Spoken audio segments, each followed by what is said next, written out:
First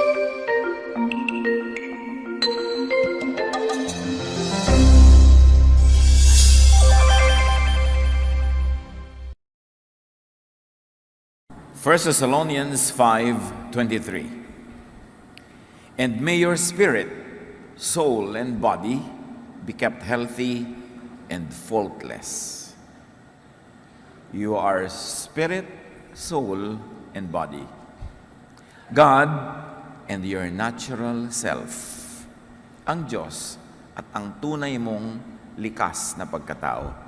Panginoon, salamat po dahil kayo ang lumikha sa amin, kayo ang nagmamahal sa amin, at kayo ang marapat naming sundin tungkol sa kung anong dapat naming gawin sa aming mga buhay. Lead us, teach us, empower us. In the name of Jesus, your Son, our teacher, our Lord, our supreme model and example, we pray with thanksgiving. You and God, your natural self and God.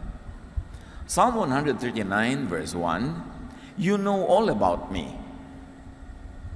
God knows everything about you and about all of us. Psalm 139 verse 4, before I even speak a word, you know what I will say. So even your tendencies are known to God. Dahil alam ng Diyos ang ugat, alam niya ang bunga. Diyos ang lumikha sa atin, alam niya ang gagawin natin. Psalm 139 verse 13, you are the one who put me together inside my mother's body. You were my creator, my inventor, my designer. God made you. No one else but God made you and each one of us. In verse 14, I praise you because of the wonderful way you created me. Everything you do is marvelous. Napakaganda ng kaliwanagan itong umawit na ito kasi talagang alam niya at kinikilala niyang siya'y likha ng Diyos at ang Diyos ay hindi lumilikha ng anumang hindi wonderful or less than wonderful. God composed you wonderfully. Kahit hindi ka uso sa specific place and time, wonderful ka.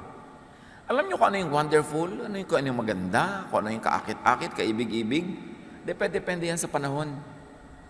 Sa ibang lugar, kaakit-akit ang napakaputi na balat. Sa ibang lugar, kaakit-akit yung napakaitim.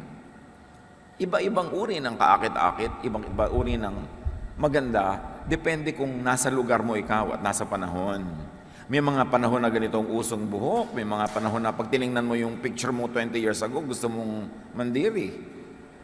Kasi iba na yung maganda ngayon sa maganda noon. So lahat ng tao, tama, maganda, ayos, wonderful. Kaya lang, nasa tamang oras at panahon ba siya? Depende sa nagpapauso. Kasi may nagpapauso kung ano maganda eh. Nung araw, lahat ng magaganda, yung mga mestiza lang, yung mga mapuputi lang, yung mga straight lang ang buhok. Kasi sila lang noon ang mapera. Kaya lahat ng produktong nililika para sa kanila. So ang mga modelong nagtitinda ng mga produktong yon, yung kamuka nila o yung gusto nilang maging kamuka. Pero nung yumaman na ang mga Asyano, ngayon marami na mga Asyanong models.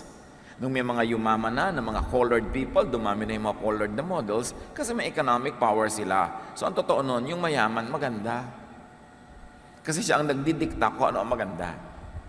Huwag tayong paapi sa mga ideya ng iba kung ano maganda kasi maganda ka, nilika ka ng Diyos. Baka hindi ka lang ang pinapauso ngayon ng mga produkto, ng mga magazine kasi wala silang itinitinda para sa'yo o para sa iyong economic capacity. Pero walang nilikha ang Diyos na pangit. Kasi Diyos ang manlilika, alam nga namang mali siya. Kahit hindi ikaw ang bet ng mga judges sa contest na sinalihan mo, sumali ka uli next year, iba na yung judges, baka manalo ka na. Di ba? Maraming ganong mga karanasan, natalo nung minsan na sumali uli, nanalo na, kasi iba na yung judges. So, pag may nagja-judge sa'yo, ikaw lang kasi ang judge. Pag may ibang judge, siguradong wonderful ako. Depende yan eh. Psalm 139, 15-16. Nothing about me is hidden from you. Ang kausap dito, Diyos. But with your own eyes, you saw my body being formed. Even before I was born, you had written in your book everything I would do. Unti-unti pa lang akong nabubuo sa sinapupunan ng aking ina, nanonood na kayo, O Lord. Kayo kasi may likha sa akin. Alam nyo ang nilikha nyo at alam nyo kung anong pupuntahan ang nililikha nyo. Kaya nandun pa lang ako, nalilikha, alam nyo na ang landas na tatahakin ko sa buhay. Itinakda nyo na ako magiging ano ako. Kaya nililikha nyo ako na maging magaling sa math, siguro gusto nyo ako maging engineer. Itinatakda nyo na ginagawa nyo ako magaling sa musika, siguro gusto nyo akong kumanta sa church o kumanta kung saan-saan. Kasi ganun nyo ako nilikha, therefore ganun ang kalooban nyo para sa akin, kaya alam nyo na kung anong pupuntahan ko. Kasi hindi ko naman pwedeng hindi puntahan yung nakatakda. Kung saan nakahapay ang kahoy, doon bubual, sabi na matatanda. Ang pinakamahirap sa buhay ay yung lumalaban ka sa iyong hilig, hindi mo sinusunod ang iyong hilig, yung design sa iyo ng Diyos, kaya tuloy hindi ka mag-excel. God designed and predetermined your general personality, your general direction in life. Kaya nga pati sa psychology, na profile na nila ang mga tao, yung mga temperaments daw. May sanguine, merong phlegmatic, merong choleric, merong melancholic. Generally, ang mga tao magfo-fall under those 4 big categories. Kasi talaga may categories. Merong kingdom, merong phylum, merong class, may family, may species, may subspecies. Meron talagang ganon. So God designed your destiny. But not the specifics. Halimbawa, dinesign ka niya na magaling sa musika, hindi naman siya ang nagdikta kung kakanta ka ba, tutugtog, o kung kailan ka kakanta. Yung details na yun, nasa sa iyo ng kalooban at sa mga nangyayari sa iyong paligid at may influence din yung mga taong nasa iyong mundo. Pero in general direction, Diyos na ang nagtakda niyan.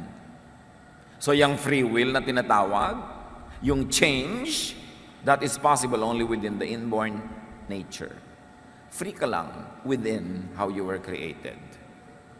So halimbawa, you were created na ang height mo is below whatever, below 5 feet or below 6 feet or whatever the standard. So may mga bagay na hindi mo pwedeng gawin kasi hindi yun ang height requirement na mamimit mo. Mahirap naman siyempre stewardess ka tapos 3 feet ang height. Kasi hindi mo maaabot yung mga unan doon sa ibabaw, di ba? Pero kung gusto mong sumali halimbawa sa Navy, gusto mong magtrabaho sa loob ng submarine, hindi pwede yung 6-footer kasi uuntog ka. Maliliit ang mga pinto doon. So, bagay naman doon yung hindi masyadong matatangkad. Kanya-kanya. You are free to operate within the context of how you were created.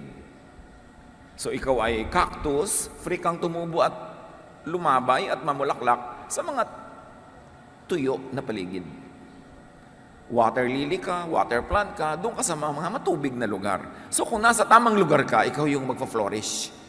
Kaya hindi nagpa-flourish yung mga tao nasa maling profesyon, nasa maling linya, nasa maling trabaho, hindi sila talaga magiging number 1 doon. Magiging second-rate, copycat lang sila pag hindi sila faithful to the original intent that God expressly gave to them as they were designed. Kaya maraming interpretation yung personality, yung sino ba ako. Sa Romans 7:18-15,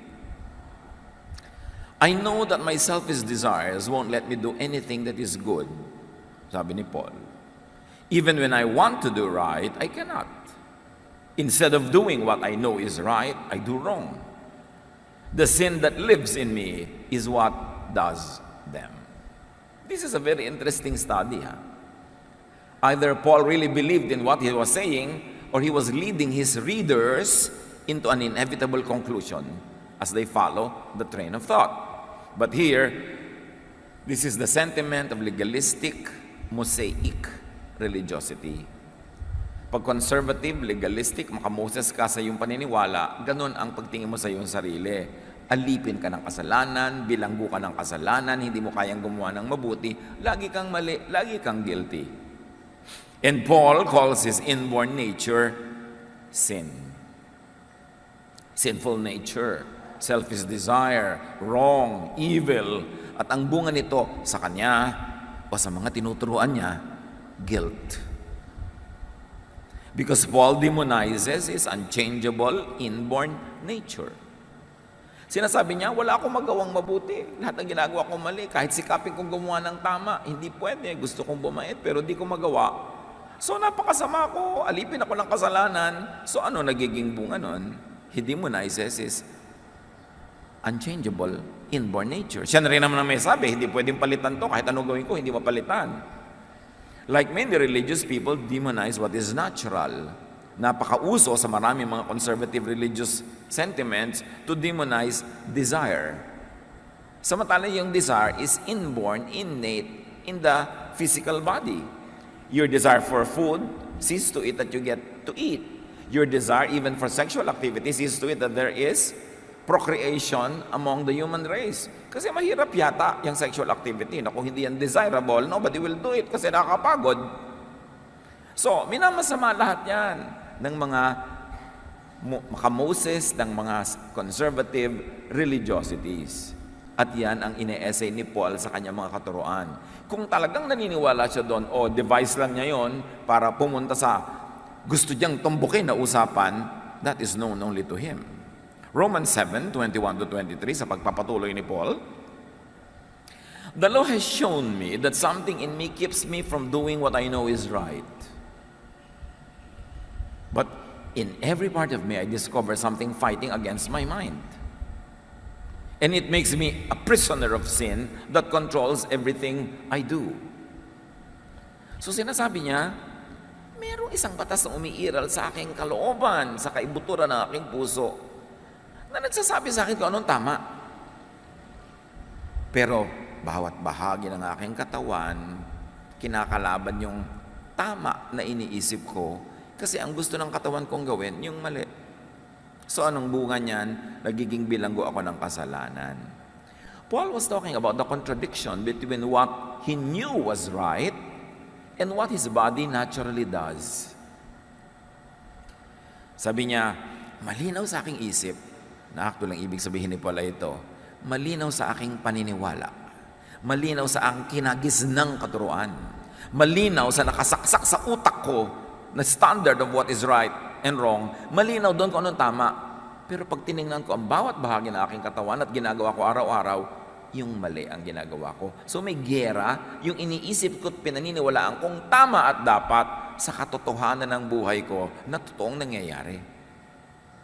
Paul's natural self and mind and belief about what is right fight each other. So there was constantly a warfare because there is a warfare mindset. Alam niyo yung mga nalahian, nabahira, naturuan ng conservative religiosity influenced by the hatred of the Greeks to anything material or that belongs to the body because they only want the spiritual world. Anything like that, laging naka-warfare mindset. Kalaban ng aking espiritu ang aking tiyan na matakaw. Kalaban ng aking espiritu ang aking katawan na gusto magpahinga at masarapan. Kalaban ng aking kabanalan, ng aking mga sexual appetites. Laging pinaglalaban yan. This is very Greek, which influenced many New Testament Christians and even Old Testament Jews. Ang bunga ng ganitong pag-iisip, stress, and of course, inevitable defeat. Lagi kang talo. Kasi minamasama mo yung natural, yung natural ang laging mananalo dahil yun ang natural. So yung ideya mo, your concept of spiritual perfection, your concept of unachievable morality will always lose. So you will be divided, you will be confused. That's why many religious people are depressed. Kasi depressive isipin na lagi kang talo. Pero kung magiging totoo ka sa sarili, if you judge yourself according to the standards of religious morality, lagi ka talagang talo. Here, Paul equates the law with what is good, and therefore with God. And then he equates his nature as sinful, and therefore bad. That's why he calls himself evil. And if you are in that kind of thinking, you will call everyone else evil. Because everyone else will fail by the standards that are in your mind. And even in their own minds. Kaya maraming religious systems nakadevelop ng coping mechanism dyan confession. Total, lagi mo rin naman ginagawa. Bibigyan kita ng way out of guilt, confession. At naging malaking negosyo rin yung confession na yan. Kasi, ang mga tao, kahit sa mong ilublob na relihiyon, pare-pareho lang yan ang gagawin at iisipin araw-araw. Kahit ano pa ang relihiyon nila. And since Paul observes that this sinful nature prevails anyway, he thus considers himself a prisoner of sin. Is that how you consider yourself? A prisoner of sin? A hopeless sinner? Laging loser? Laging guilty? Laging masama? Kaya yung mga ibang tao sasabihin nila, pasensya, tao lang. This tao lang can be positive. It could be a way out of guilt. It could be a coping mechanism. But it could also be negative. When you say tao lang in the sense na tao lang ako, therefore talo talaga, therefore masama talaga. Samantalang sinasabi ng Psalm, I am wonderfully made. So pag sabi mong tao lang ako, to mean talagang masama ako, marumi ako, hindi totoo that you were wonderfully made. So Paul problematizes what controls him, the way he was designed, his nature. And when you problematize your own nature, you will have a lifelong problem because your nature will never leave you because you are your natural self. Paul fights his nature and destiny. Therefore, it will be a lifelong stress. Romans 7:24. What a miserable person I am. Who will rescue me from this body that is doomed to die? That is why I was proposing that we look at Paul two different ways. One, did he believe in what he was saying, that he was really inherently evil and hopeless? Or he was engineering the discussion to get to the heart of the matter, yung pag ganyan ang pag-iisip mo, pag ginadjudge mo ang sarili mo, sinusukat mo ang sarili mo by these religious standards, miserable ka. At dahil miserable ka, sinong makakapagligtas sa iyo sa misery na yan? And of course, Paul was driving at Jesus. He was bringing the topic to Jesus. He was making you know and feel that you're helpless so that you will look for help in the right place, and that is in Jesus. Ang galing niya magsulat. Paul thinks he fails miserably. Of course, he would think that if he really believed in what he was saying. But what if he was saying that, not because he believed in it, but because that was the belief of his readers? And going along with the discussion of Paul, it is inevitable for you to end at his prescription, Jesus. Na yun ang sagot sa hopelessness mo. Paul realizes his salvation, Jesus, which really is Jesusness. See Jesus, the person. Jesusness is the ideal, the whole teaching, the whole essence of Spirit that was revealed in Jesus. And it is possible that Jesusness could be revealed, could be expressed, could be understood and enjoyed even in the context outside of Israel, outside of Christianity, because Jesusness is the idea and it can live in anybody. So may Jesusness din sa mga non-born again Christians. Kahit yung mga tinatawag ng mga pagans, yung mga tinatawag ng mga unbelievers, unchurched, when they love, when they are loving, when they are forgiving and accepting, meron silang Jesusness. Although probably formally and legally, wala sila nung formal religion na Christianity. Kaya mahalagang ma-separate sa utak ng tao yung Christianity itself as a religion and Jesus and Jesusness. Because Jesusness can be experienced outside of Christianity. Because God loves all people. God reveals to all people. Kaya nakikita nyo ba, kahit kaya naging born-again Christian, naging committed sa evangelical, Bible-based Christianity, ang dami nyo makikita kamag-anak nyo na hindi nyo kasama sa church pero ang buti ng ugali. May Jesusness sila. At marami kayong makikita sa church na hindi Jesusness ang ugali, impactoness. Kahit pa sila born again at inilublob mo ilang beses sa baptism, may impactoness pa rin. So it is possible for Jesusness to thrive outside of formal religion. Siyempre, press release lang ng mga religion, sa kanila lang may salvation. Para doon ka mag-member at doon ka mag-ambag. Pero pwede bang ikulong ang Jesusness sa wall ng church, ng anumang relihiyon? That's why it's important to understand the spirit of Jesusness. Jesus is the person. Jesusness is the idea, the Spirit of God revealed in the person of Jesus. And that same idea could be revealed elsewhere, in other times, in other places. Other people can also experience the love of God kahit hindi sila narating ng mga Christian missionaries. Yung franchise ng missions, yung franchise ng mga churches and religions, press release lang yon para masolo nila ang mga converts. But the Spirit of God fills heaven and earth. The earth belongs to the Lord. Hindi pwedeng dumating lang ang Diyos sa Pilipinas kasama ni Magellan noong 1521. Siyempre, yung Spirit of Jesusness had always been with the people who are loving, who are caring, who are forgiving, and accepting. And that Spirit saves. That Spirit, that mentality, that understanding will bring you into the presence of God, with or without formal religion. Hindi naman kasi pwedeng masolo ng relihiyon ng Diyos. Nauna ang Diyos sa relihiyon. Yung mga relihiyon, mga franchises yan, mga licenses, mga pag-aangkin sa Diyos. Pero hindi pa aangkin ang Diyos kahit kaninong religion. Kaya importante maintindihan natin the Spirit of Jesusness that was in Jesus. Because it can also live in you, it can live in other people. So, yung sinasabi ni Paul na napakasama ko, wala akong pag-asa, is it a Pauline belief? A Pauline teaching? Or just a Pauline device to drive his readers and his listeners to the inescapable conclusion that outside of Jesus, they will only be in Moses, they will only be in legalistic religiosity, they will always be condemned. But clearly, Paul believed and taught grace. Paul believed and taught life through Jesus. And he very clearly also taught death through Moses, through the law.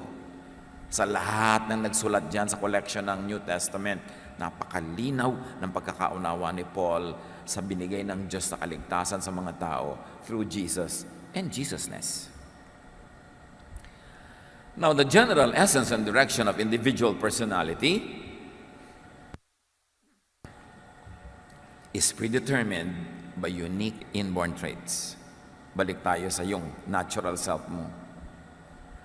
Yan kaya ang tinatawag nila na genetic configurations, na talagang ikaw ay ikaw. Yung sinasabi na matatandang ang mangga ay hindi mamumunga ng santol, na madalas ay tinitingnan nila ang magiging ugali mo pag tinignan nila ugali na yung magulang at mga ninuno. There is a basic foundation that determines the general design, and only details and finer points could be altered or improved. Nilikha ka, yun ka na. So, sabi nga, even before I speak, you know what I will say, you know my thoughts. Kasi yung lumikha sa'yo, alam niya ang design, therefore alam niya ang yung tendency. Alam niya kung ano ang iyong magiging hilig. So, nililikha pa lang ikaw ng Diyos, alam na niya, nako, itong nililikha ko na to, lagi itong magkakakanta, magtututugtog, kasi ito ang pagkakalikha ko sa Kanya. Itong nililikha ko na ito, magiging scientist, kasi nililikha ko siyang maging ganyan. Ito magiging charitable, ito magiging matipid ito, magiging laging siya yung nagsisave, ito naman magiging gastador to. Ganon. So, kaya lang pag naging mag-asawa yung dalawa, World War III. Pero, hindi na yan naiiba. Pastor, i-counsel niyo po ang asawa ko para magbago. Magpalit ka na lang ng asawa, mas madali. Kesa palitan mo yung ugali ng asawa mo. Ayoko po magpalit ng asawa, yung pala, di tanggapin mo. Pero wag kang may asawa, tas pinipilit mong ibahin. Magiging magulo buhay mo, magiging magulo ka rin sa kanya, magkakagulo-gulo kayo. Yan na yan, as is, where is. Mag-adapt ka, mag-adjust ka dyan. Intelligent people adjust. Kasi, hindi naman nababago ang tao. Mito lang yun. Bakit po nung na-born again yung isang pinsan ko, bigla nagbago? Pag-usapan natin yan maya-maya. Itanong mo kano nangyari after 6 months. That is why Psalm 139 verse 4 says, before I even speak a word, you know what I will say. Kasi kilala ka ng Diyos. Pagka ganito, magagalit yan. Pagka ganito sinabi mo, papautangin ka niyan. Alam ko ugali niyan. Ganito siya. At pag pinagsama-sama mo lahat yung mga nilikha ko na yan, magkakaroon ng kumpletong pamilya, kumpletong community, magiging colorful and beautiful. Gusto mo ba lahat ng kasama mo, kamukha mo, kaugali mo? Kaya nga sa church, iba-iba yung gift na binigay para pag nagsasama-sama tayo, kumpleto rekado. Alam nga naman ang luto, puro bawang. Siyempre, gusto mo mag-isa, may bawang, sibuyas, kamatis. Para masaya. Ganun ang buhay. Iba-iba ng papel. How come children from the same parents could be so different? Pagka may kilala kang isang tao, hangang-hanga ka, gustong-gusto mo siya. Nung makita mo yung kapatid, sabi mo, ay, paano naging magkapatid yun? O kaya meron naman isang taong diring-diri ka sa kanya, yung hindi mo siya maintindihan. Nung makita mo yung kapatid, wow, biglang hanga ka. Kasi hindi lahat ng magkakapatid pare-pareho. How come children could be so different from their own parents? Genes ang sagot ng science dyan. Sabi na matatanda, lahi, dugo. Kasi, nananalaytay sa ugat mo, nasa dugo mo, nasa every single cell of your body, yung genes ng lahat ng mga lolo't lola mo, both sides, sa father side and mother side, pabalik kay Adan at Eva, nasa iyo yan.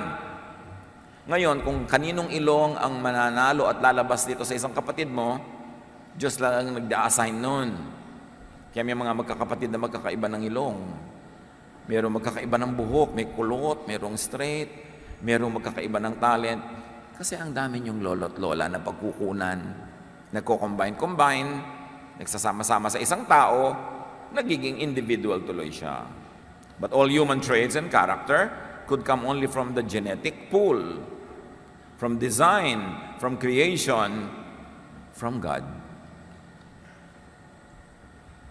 Nothing was added to creation after the sixth day. You know what happened? After the sixth day, on the seventh day, the Lord rested. Tumigil na ang creation. Tumigil na ang creative process. So, ibig sabihin, after the sixth day, nandun na lahat ang genetic pool ng lahat ng tao sa lahat ng panahon. Creation stopped. And after creation stopped, recreation na lang ang nangyari. Nagkakakombi-kombinasyon.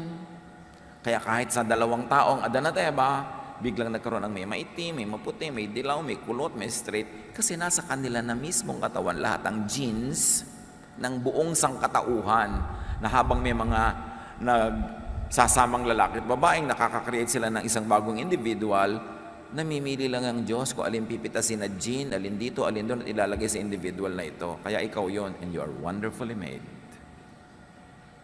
Paul talks about that. At napakarami pa sa Bible, directly and indirectly. Now, plant and animal hybrids can be created by crossbreeding. Alam niyo yon? Nakakita na ba kayo ng bougainvillea na ang bulaklak sa isang tangkay, may violet, may dilaw, may pula? Kasi pinagsama-sama ng crossbreeders, ng plant breeders, yung mga genes ng iba't ibang bulaklak na may iba't ibang kulay. Nakakreate ng ibang individual. Crossbreeding. Plant and animal hybrids can be created by conditioning na tinatawag ng iba na evolution. Sa pagtagal ng panahon, lagi kang nasa tubig, lagi kang nasa tubig, nakadevelop tuloy ng gills yung mga animals sa pang tubig. But that's already in creation. Wala namang giyera dapat ang creation at evolution. Kasi after creation, puro na recreation, recombination, reconfiguration.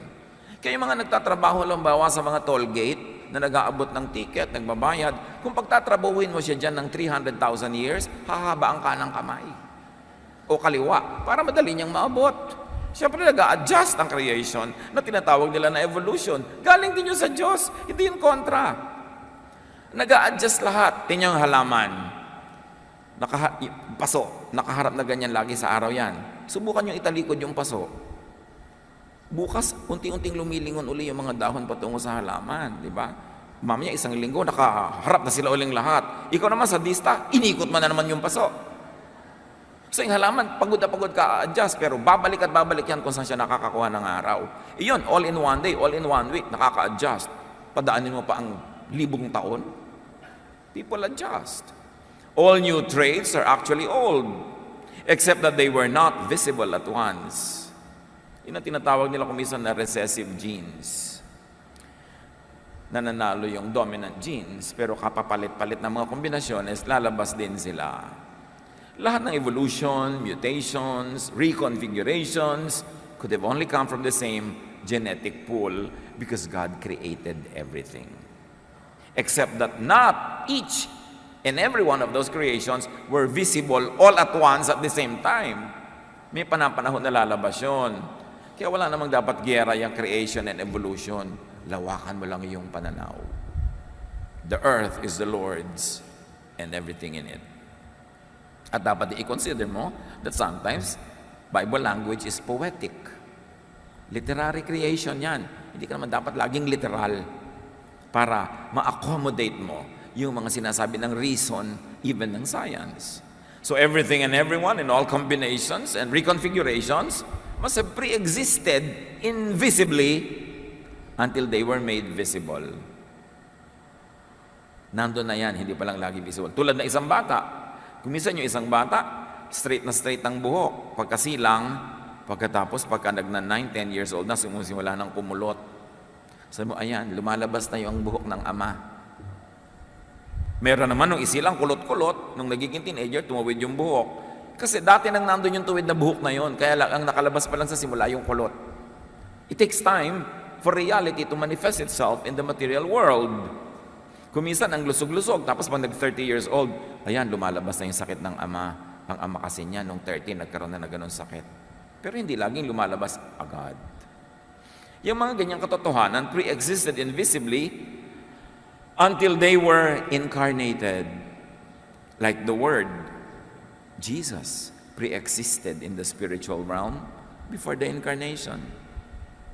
Pero hindi pa lumalabas siya in the body, ibig sabihin wala siya.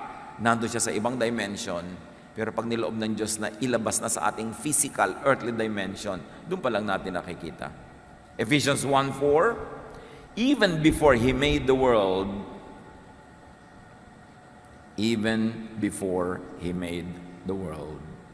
God loved us and chose us in Christ to be holy and without fault in His eyes.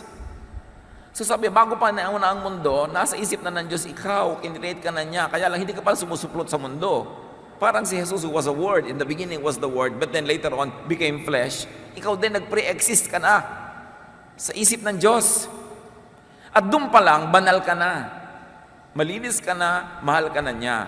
Kaya lang later on, nung pinanganak ka, na-develop ang mga civilization, ginawa kang demonyo ng mga relihiyon, pinasama ka ng mga man-made doctrines, para kailanganin mo ang relihiyon, para kalinisin at maibalik ka sa Diyos. Yun naman tinuturuan ng relihiyon, di ba? Masama ka, mali ka, marumi ka, pero mag-member ka sa amin, ibabaptize ka namin, mag-tithe ka sa amin, lilinis ka ulit, babalik ka sa Diyos.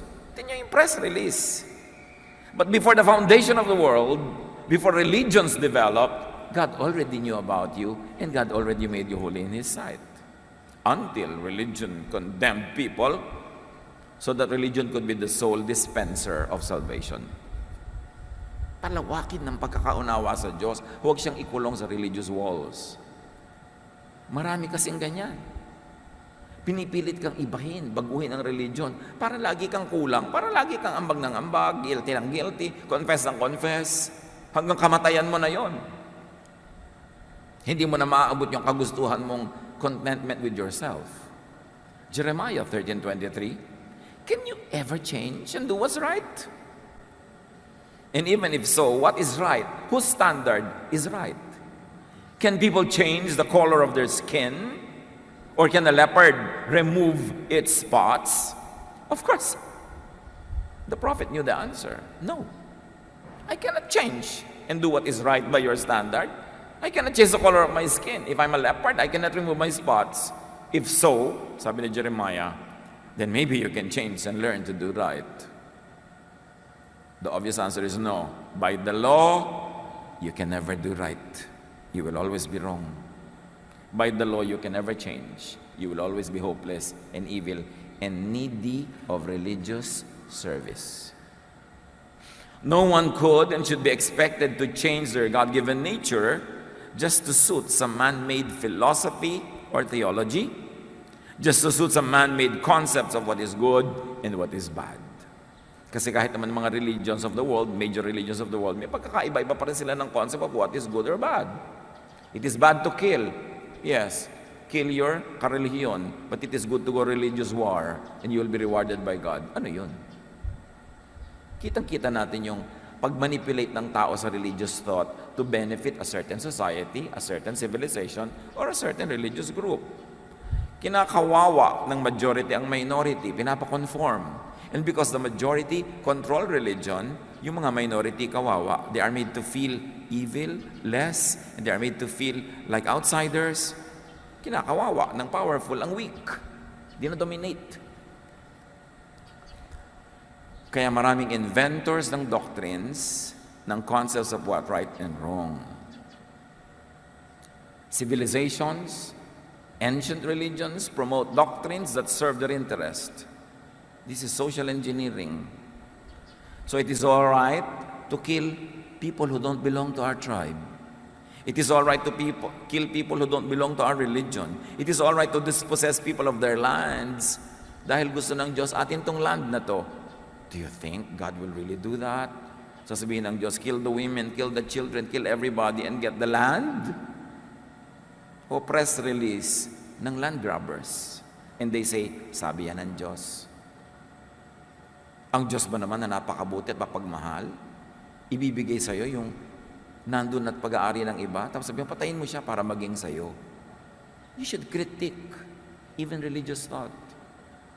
Titingnan mo, sino nagbe-benefit sa teaching na to?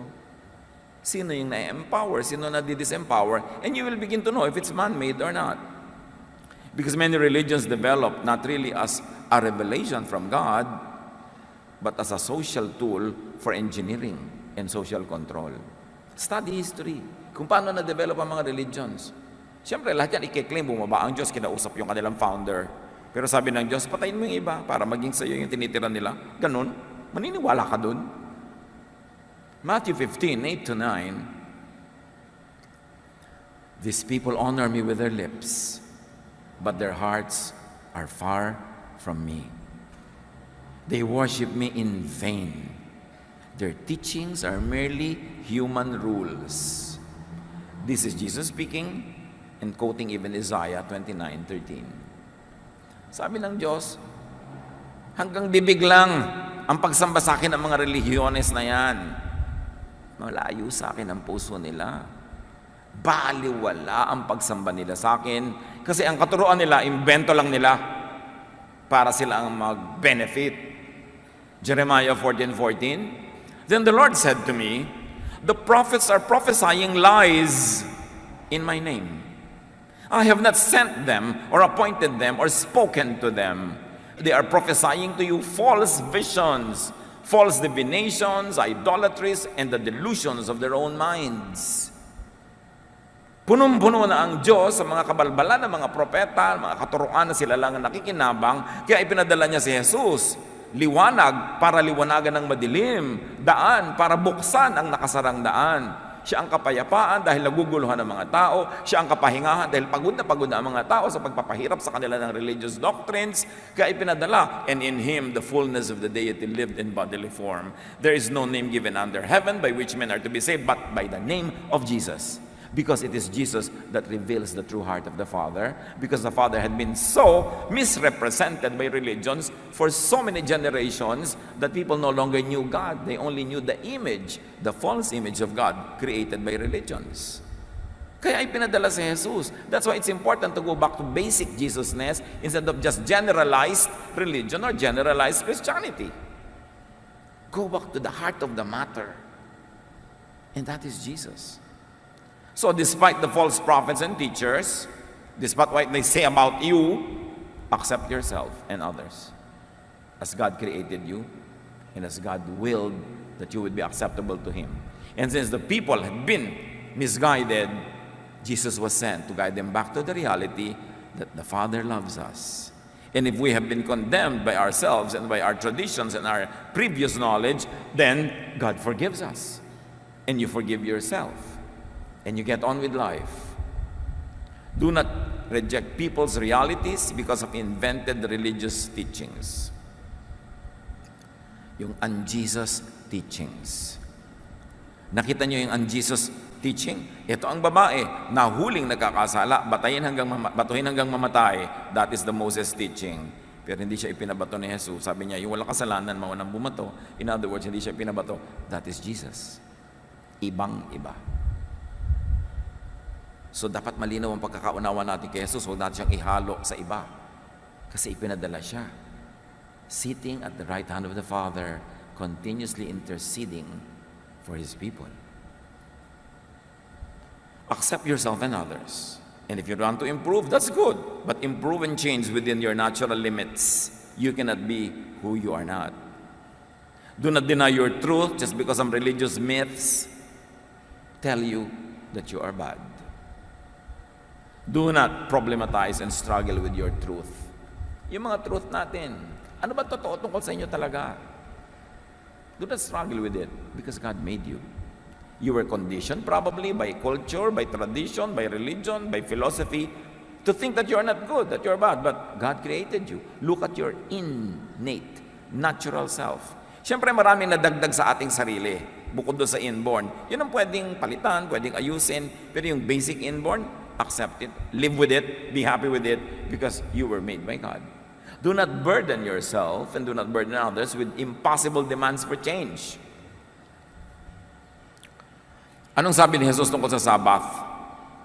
Hirap na ang mga tao sa pagsunod sa Sabbath. Naging amo nila ang Sabbath. Sabbath was made for man, not man for the Sabbath. Sabi niya. Ginawa niyo yung Diyos ang Sabbath, pambihira naman kayo. Pagod na kayo sa pagsunod, nahihirapan na kayo. Gusto niyo nang gumaling, pero bukas na lang kasi Sabbath ngayon. Gusto niyo kumain, hindi kayo kakain dahil Sabbath ngayon, hindi kayo pwede magsaing o magluto.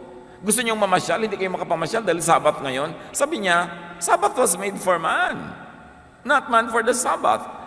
It is for your welfare, not to make your life miserable. And apply that, extend that to religion. Religion is to set people free, not imprison them.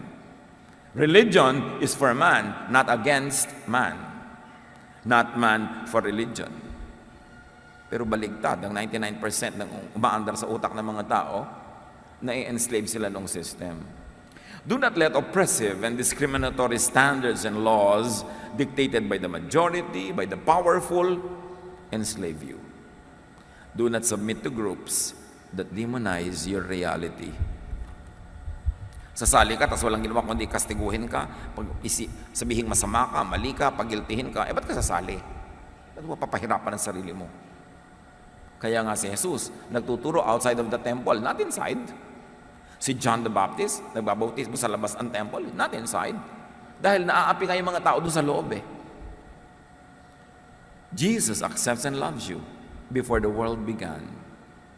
Word ka pa lang, hindi ka pa flesh. God already knew you, configured you and loved you, and gave you value and calling. Nasa hangin ka pa lang, sabi nga ng matatanda, may itinakda ng mission para sa iyo ang Diyos. May purpose ang iyong buhay. May pagtawag sa iyo at binigyan kanya ng mga kakayahan para yung mga pagtawag sa iyo ay maganap mo at magkaroon ng kabuluhan ng pagdaan mo dito sa lupa. Hindi dumadaan ka lang na hindi ka nag-enjoy, hindi ka na-enjoy ng iba, walang nangyari. Ephesians 2:10, for we are God's handiwork, created in Christ Jesus to do good works, which God prepared in advance for us to do. Hindi ka pa isinisilang, may assignment ka na. May papel ka na. May kabuluhan ka na. Kasali ka na. Kaya lang maraming katuruan sa paligid na bumubulag sa atin doon, making us feel bad for who we are, guilty for who we are, and making us and forcing us to copy other people because we think they are the standard. Hindi ka pa'y sinisilang, minahal ka na ng Diyos. Nakatakda na ang dapat mong tahakin na landas. Kaya dapat malaman mo kung sino ka at matahak mo ang dapat mong landas para magkaroon ng kabuluhan ng buhay. Mahal ka ng Diyos, nilikha ka niya, tapos mamasamain ka ng system kasi lang divergent ka. Gusto kasi nila lahat magkakamuka para madaling kontrolin. Ganun lang yun. Accept and love others and yourself, especially for your inborn natural traits. Now, paano yung pagbabago? Paano yung pag-i-improve? Kasali rin yun. There are inborn and natural and therefore unchangeable traits. Don't even attempt to change that. But there are traits that can be changed. May mga asal, ugali, gawain na pwede mag-improve. Suriin natin kung alin. Matthew 9:11 to 12. Si Jesus ang nagtuturo. Jesus replied, "Not everyone can accept this word, but only those to whom it has been given." So this is a warning. Jesus was saying, I'm going to teach you something very important, but something not easy to understand. It can be understood only to whom it is given, only to whom it is revealed. Hindi sinabing ipagdadamot ng Diyos ang kahulugan. Ang ibig sabihin lang, pumwesto ka para tumanggap ka rin, lumagay ka sa tama, ibukas mong yung isip para maintindihan mo itong ituturo ko sa iyo na mahirap tanggapin sa mga nakasarang utak. Sabi niya, not everyone can accept this word, but only to whom it has been given. For there are eunuchs who were born that way. These are certain types of people. There are eunuchs who were born that way. So Jesus is saying there are types of persons who are born that way. Hindi nila nilikhaan sarili nila. Hindi sila nag-decide maging that way. They were born that way. And there are eunuchs who have been made eunuchs by others. O naging eunuch lang yan ngayon kasi nakondisyon, napilipit, dinala doon. There are types of persons who were manipulated to become the person that they are now. And then there are those who choose to live like eunuchs for the sake of the kingdom of heaven. So there are the types of persons who are like that personal choice. Sabi ganon, tatlong uri ang tao ha, yung basic pagkatao niya. Merong born that way. Hindi siya ang nagpasya, hindi siya ang gumawa, Diyos. Born that way. Meron naman, iba siya, born another way, but raised in a way that subverted the original design. Nurture. Ni-nurture siyang maging ganito. Pinilit siyang maging ganito. Pinilipit siyang maging ganon. So ngayon, pilipit siya. Hindi siya talaga yan. Napilipit lang siya. So pwede mo yung tanggalin ang pagkapilipit, pero mahirap, masakit at matagal, pero pwedeng baguhin yan kasi hindi naman siya born that way eh. And then there are those who are there, who are like that because they choose to be like that. So, ganyan siya kasi pinili niya. Therefore, pwede ngayon din, araw mismo, palitan niya yung sarili niya kasi pwede siyang pumalit. Kasi pinili lang niya eh. So, pwede siyang pumili ng iba naman. And the one who can accept this, sabi niya, so should accept it. So, according to Jesus, people are what they are because of nature, inborn, because of nurture, conditioning, and because of choice. It is their free will that operated. So despite religious experience, sa kabila ng isang katerbang pagka-born again, pagbabasa ng Bible, pag-attend ako ano-ano mga seminar at mga relihiyon, born this way people cannot and will not change unto the idealized, but to them is an unnatural persona. Kahit anong lublob sa relihiyon ang gawin mo sa isang tao, yung born that way will not be changed. Hindi siya mababago. Napaka-unfair at napaka-lupit. Expectan mo siyang magbago, palitan yung inborn nature dahil lang na-born again siya. Dahil natural should not mean normal. Normal means only the majority. It's common and usual. Pero may mga tao na yung natural nila is the abnormal, meaning hindi sila katulad ng nakararami, minority sila, uncommon, unusual. Pero yun ang natural nila, born that way. Cruel yung sasabihin mo, hoy, born again ka na, dapat magbago ka na. Meron mga, hoy, born again ka na, naninigarilyo ka pa rin. Yung pala, acquired yun na-addict na siya. So kahit siya kumain ng pages ng Bible, secret pa rin siya naninigarilyo. Kasi it is an acquired behavior. Hindi yun born that way ha, kasi hindi naman siya pinanganak na naninigarilyo. Pero na-acquire, naging habit, na-nurture, it can be changed. But only when re-nurtured, reoriented, retrained. It takes time. So huwag mong expect na born again lang siya ngayon, iba na siya bukas. Hindi applicable yung mga ganyang expectation sa mga born this way. Those who were pressured dahil ang ina-expect ng lahat ng mga church bullies, hoy, born again ka na, dapat ganito ka na, dapat gano'n ka na, biglang naging ganyan na siya. Na-pressure lang yon. Posing as changed would only backslide. Kaya yung mga dali-daling pinagtetestimony, nagbago po ako, wala tinagap po ang Panginoon. Palakpakan ng mga tao, buong luhaan at duguan nila pinapalakpakan. Tapos 2 months from now, magbabackslide. Pagchichismisan nila. Kasi pinuwersa lang ng expectation na mag-testify at magbago. Yung pala, emotional trip lang niya yung pagbabago. Pero yung born that way niya, hindi kayang baguhin yun ng kahit ilang baptismo. Pagkatapos, i-condemn siya ng church na kahapon lang yung nagbubunyi sa kanyang testimony. Pinuwersa kasi siya magbunyi at mag-testify sa isang bagay na napilitan lang pala siya. Now, people who are made eunuchs by others, the second type, conditioned, nurtured people could change, as we were saying, but only by effective reorientation and through a long process. So kung meron siyang learned behavior, now considered sinful or wrong, pwede yun ma-unlearn by living in the opposite type of behavior for a long time para ma-deprogram siya. Learned behavior can be unlearned, conditioned could be reconditioned, oriented could be reoriented. Ito yung mga pwedeng, binabago na siya ng Diyos. Work in progress. Pwede yon. So may mga naboborn again, tumatanggap sa Panginoon na hindi nagbabago kasi inborn. Meron namang nagbabago kasi acquired and learned behavior lang. Pwedeng palitan by re-education. This could so easily revert also to acquired persona. Pwede rin siya mag-backslide. Kasi habit, force of habit. So huwag ka masyadong cruel sa na tinatawag na nagba-backslide. Now, the third type, people whose affected personalities were chosen by them could choose to change. Yun yung nagpasya po ako na sumunod sa Diyos at baguhin ang aking buhay. Kaya mong gawin yun because once upon a time, nagpasya ka rin na ganyan ang gawin mong buhay. Choice mo. So pwede mo rin palitan by choice. This change could be quick and sustainable at yan yung dali-daling itinetestify ng iba. Kaya hindi tayo mahilig magpa-testify kasi maraming tao na papasubo. Pagkatapos, pag hindi na napanindigan yung testimony nila, lalapain sila ng the same church na nagbubunyi nung nagte-testify sila.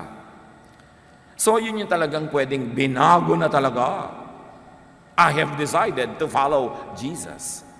Kasi kaya mong desisyonan. Pero hindi ka pwedeng sumunod sa isang bagay na against your inborn nature. Magkukunwari ka lang.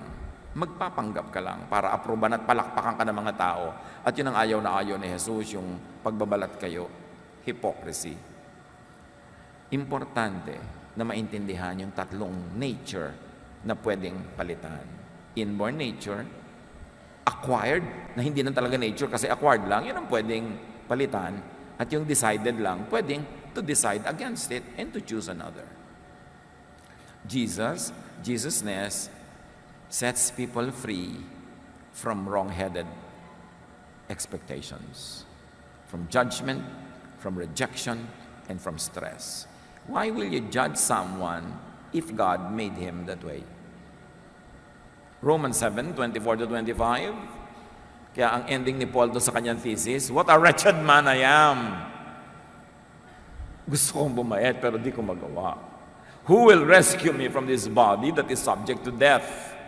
Thanks be to God who delivers me through Jesus Christ our Lord. So yun ang ending ni Paul. So kahit anong gawin ko, masama ako, mali ako, buti na lang may Jesus na nagsasabing, hoy, guni-guni mo lang na mali ka. If you were born that way, God made you that way, di hindi ka mali. Pero, may mga mali ka talaga because you were nurtured to be that way, then you can reorient yourself. Pagsikapan mo, tutulungan ka ng Diyos para bumalik ka sa true inborn nature mo at umalis ka dyan sa na-influence ka lang. At kung yung ginawa mo, choice mo lang gumawa ng mali, you can easily choose to do what is right. Jesus sets us free to be ourselves. To be free from expectation against your natural self, and to be free from all the pollution and all the manipulation done by misnurture, and to be free from all the wrong things that happen because of our wrong choices. So accept, appreciate, celebrate how God created you, and every other person, not only you. Do not fight with the Maker to conform to man-made standards and expectations. Sa Bible mismo, sinabi ng Diyos, huwag kayong makinig sa kanila, imbento ang mga katuruan nila. Paano nyo malalaman kung alin sa ating mga religious beliefs ang imbento lang pala at hindi galing sa Diyos? Salain nyo kay Jesus, kaya may mahalagang Jesus filter, kaya may Jesusness. Lahat ng turo ng lahat ng tao, lahat ng nilikha ng Diyos, lahat ng mga mangangaral, salain kay Jesus, kasi si Jesus lang ang the way, the truth, and the life. Siya lang ang tunay na anak ng Diyos. Siya lang ang tunay na nagsakatawang tao, na salita, na berbo. At sinabi ng Panginoon, ang Ama sa langit, this is my Son with whom I am pleased. Obey Him. Ano man ang nakatira dyan sa utak niyong religious concept of what is right and wrong, who is right or wrong, salain kay Jesus. Siya lang ang standard. At sa Kanya lang tayo lalaya. Sa Kanya lang tayo magkakaroon ng kapahingahan. At sa Kanya lang tayo magkakaroon ng kapayapaan. Huwag tayo makipag-away sa Diyos. Yung mga hindi kontento sa kanilang sarili, ginajudge ang sarili nila dahil ginajudge sila ng reliyon. Go back to Jesus and ask, Jesus, ano ba ito? Inborn nature ko ba ito? It must be. Kasi 3 days old pa lang ako, alam ko ganito na ako. Hindi ko ito pinili. In fact, marami kong ginawa para ibahin ito, para hindi na iba. So this must be my inborn nature. I should stop quarreling with you and with myself. Isaiah 45:9-11.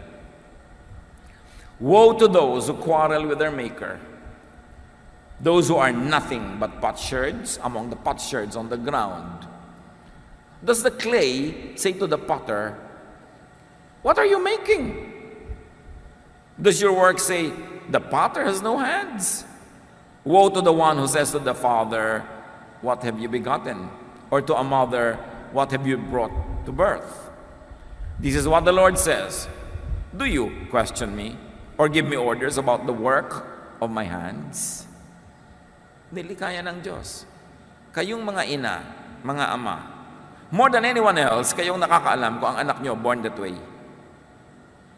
Isinilang pa lang, nandun pa lamang sa crib, alam nyo na, may ganitong ugali, may ganitong character, alam nyo born that way, tapos pipilipitin nyo, papatayin nyo buong buhay para maiba. Kayong saksi kung paano siya ipinanganak, na hindi pinili ng bata na maging ganun siya. That's why yung mga magulang, magpakamagulang. Sabi, huwag kayong makipag-away sa ama. Siya ang lumikha. Who or what is your natural self? Suriin na natin mga sarili natin. Inaaway nyo ba sarili nyo? Inaaway nyo ang Diyos? Inaaway nyo yung iba? No, you're born that way nature. Accept it. Thrive in it. Enjoy it. Know your nurture character and re-nurture.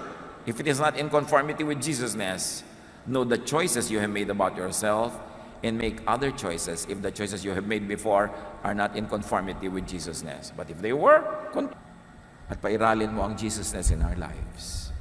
Pagbulay-bulayan natin sumandali at tumalab sa ating pang-araw-araw na buhay.